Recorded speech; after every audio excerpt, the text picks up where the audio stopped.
Santiago 2:1-5-17.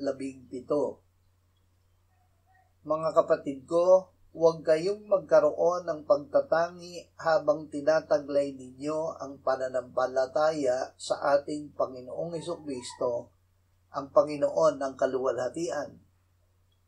Makinig kayo, minamahal kong mga kapatid. Hindi ba pinili ng Diyos ang mga dukha sa sanlibutan ito upang maging mayayaman sa pananampalataya at mga tagapagmana ng kaharian na kanyang ipinangako sa mga nagmamahal sa kanya? Ang pananampalataya na nag-iisa, kung ito ay walang mga gawa, ay patay.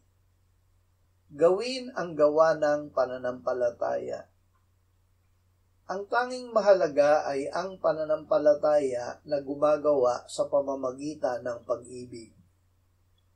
Dito'y ating nakikilala na iniibig natin ang mga anak ng Diyos kapag iniibig natin ang Diyos at tinutupad natin ang kanyang mga utos.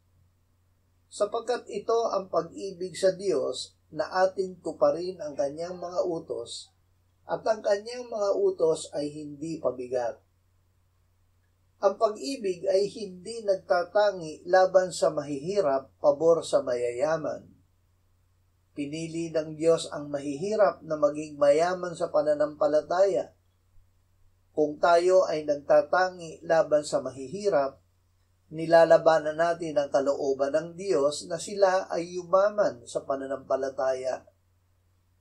Pananampalataya ang paraan na ibinigay sa kanila ng Diyos upang matanggap nila ang kanyang katugunan sa lahat ng kanilang pangangailangang espiritual at material.